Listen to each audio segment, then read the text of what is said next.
Eh, and Sentry, ano masasabi mo nun? Sabi kasi ni former Justice Carpio na raw eh. Low class na abogado daw. Medyo nangongongo, Ay, Ngungungo ka Maratoy. pa eh. test. Ngungungo ka. Ulit. Test mic. Bukasan mo Ayan, bukasan mo yan. yung mic. O yan. Hindi, yung sabi ni, daw, ni Justice Carpio, ni former, ngungo pa rin. Masyadong Masyadong yata. malakas.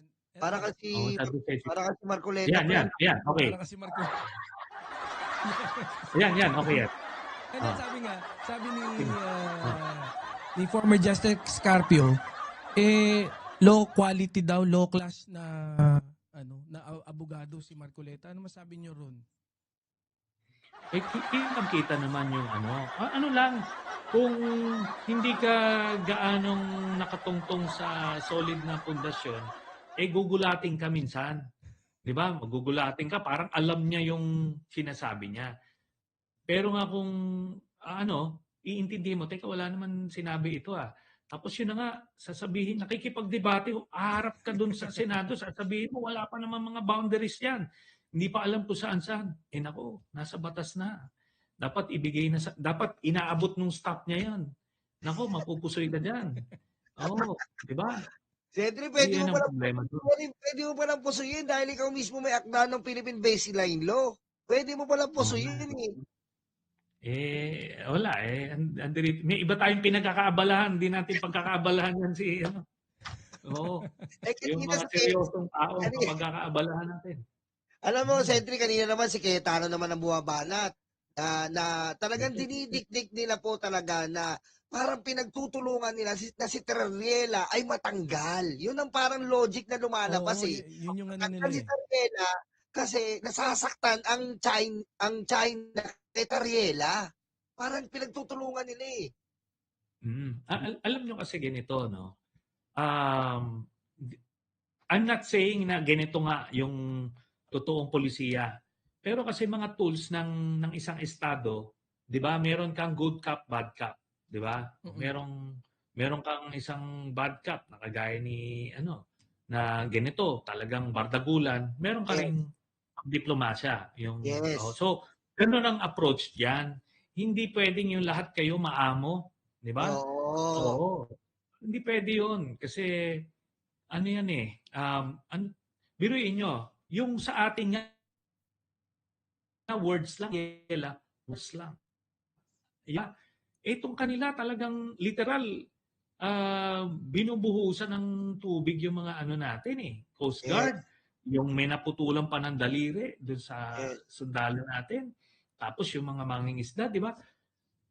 Mas mabigat yun kahit na wala kang salitang sinasabi na negatibo, pero gano'n naman yung ginagawa mo. Aba, hindi rin maganda yon. So, di ba? Kaya kailangan yan, yung mga ganyang kagaya ni Admiral Tariela sa isang estado. Hindi, tsaka Sentry, may utang pa nga ang China sa atin, gaya nga ng sabi nyo, gaya nga ng sabi nyo, yung daliri doon nga mas masakit nyo kaysa sa edited picture, di ba, Sentry? Oo. Tsaka fair game yan. Alam mo, hindi naman sensitibong tao rin yan si Xi Jinping. Di ba? Maraming gumagawa sa kanya niyan. Oo. US lang Ganun lang. Mag-file lang sila ng diplomatic protest. Tapos na yun. Yun yun.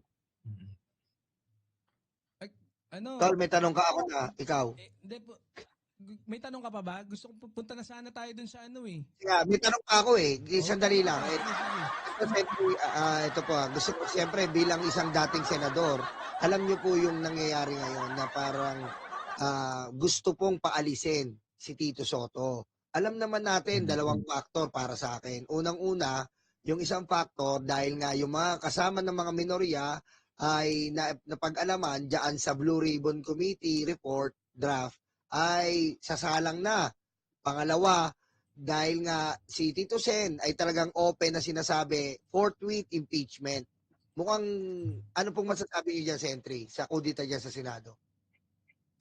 Ito na nga ang napaka-obvious na mga mga dahilan kung bakit nila ginagawa yan. Kasi gusto nila ng control. Then sa Blue Ribbon Committee, maharas nila si President Marcos, may ipit nila yung mga programa, yung budget, di ba? Yun yung mga dahilan. Tapos ito nga, sa impeachment. Nakakalungkot kasi alam naman natin yung tama at mali dito. Di ba? Alam nyo, si Senator Soto, kahit minsan magkahiwalay kami ng Opinion. opinion at saka yung political sides. Pero yan institusyon na yan eh. Sa Senado yan yung pinakang matagal na senador diyan at saka nag-aaral yan. 1992 pa senador yan. Tapos pinag-aralan niya, hindi lang ito yung como artista, parang mababa ang tingin. Hindi. Nag-aaral siya ng rules. Kaya yan, magaling na parliamentarian. So, itong sa kanya, mas concerned siya sa institusyon, institusyon ng Senado. Hindi como itong, yung dating Senate President, si Senator Chis Escudero, abogado siya, pero ginamit niya yung galing niya para baluktutin yung batas. Biruin mo yung Fort With napakaliwanag nun. Sila mga, sila pa I-redefine. yung nagja-justify nun. Hindi naman, kumaga itong si Senator Soto, yan? Kung ano yung ikabubuti ng bansa at ng institusyon, maasahan mo yan. Ang isa pa niyan, nung gusto ko ipakulong ni Digong, nung binawi yung aking amnesty. Si Senator Soto, Senate President siya, magkaiba kaming partido. Ako, minority ako. Siya yung Senate President. Pero pinigilan niya yung pag-aresto sa akin kasi walang warrant. Bawal yun. So, hindi niya pinapasok yung mga pulis. Diba? Kahit magkakampi sila ni Digong noong time na yun. Pero mali So, hindi niya pinayagan. Sabi niya, wala silang warrant. Pagka ginawa niya yan sa'yo, pwede rin yan gawin sa lahat. So, kaya kailangan, So, yun yung mga, experience ko personally kay Senator Soto. Pero, Sentry, sa tingin nyo, ang pakay nila para mapaalis yan si Tito Sen is talagang maprotektahan na naman si Sara Duterte. Di ba? Yes. Para maproteksyonan at para gipitin si President Marcos. Kasi pag hawak mo na yung Blue Ribbon Committee, iaharas mo na lang ng iaharas yung admin.